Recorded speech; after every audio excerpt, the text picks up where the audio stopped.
ଗାଜାରେ ଇସ୍ରାଏଲର ବଡ଼ ଆକ୍ରମଣ। ବିସ୍ଥାପିତ ଶରଣ ନେଇଥିବା ଏକ ସ୍କୁଲରେ ରକେଟ ମାଡ଼ କରିଛି ଇସ୍ରାଏଲ। ଘଟଣାସ୍ଥଳରେ 90 ଜଣଙ୍କର ମୃତ୍ୟୁ ହୋଇଥିବା ବେଳେ 100 ଜଣ ପ୍ରାଣ ହରାଇଛନ୍ତି।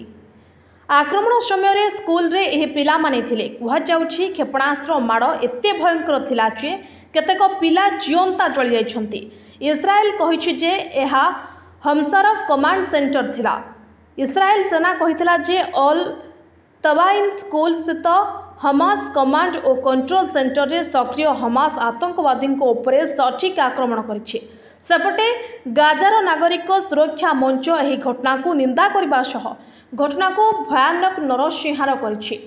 ଏହାକୁ ନେଇ ସାରା ବିଶ୍ୱରେ ଉଦ୍ବେଗ ପ୍ରକାଶ ପାଇଛି। ଗତ ଅକ୍ଟୋବର 7 ତାରିଖରେ ହମ୍ସା ଆତଙ୍କବାଦୀ ଇସ୍ରାଏଲ ଉପରେ ଅତର୍କିତ ଆକ୍ରମଣ କରିଥିଲେ। ଶତାଧିକ ଲୋକଙ୍କୁ ବନ୍ଧକ ମଧ୍ୟ ରଖି ଟାଣିଥିଲେ।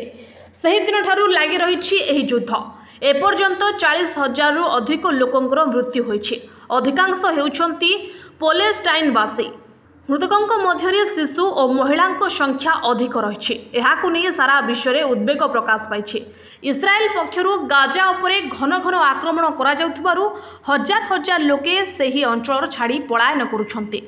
ଜାତିସଂଘ ଅନୁସାରେ ଗତ 3 ଦିନ ଭିତରେ 60,000ରୁ ଅଧିକ ଲୋକ ଗାଜାର ୱେଷ୍ଟ ସାଇଡ୍କୁ ପଳାଇ ଯାଇଛନ୍ତି। Bureau report, NTV।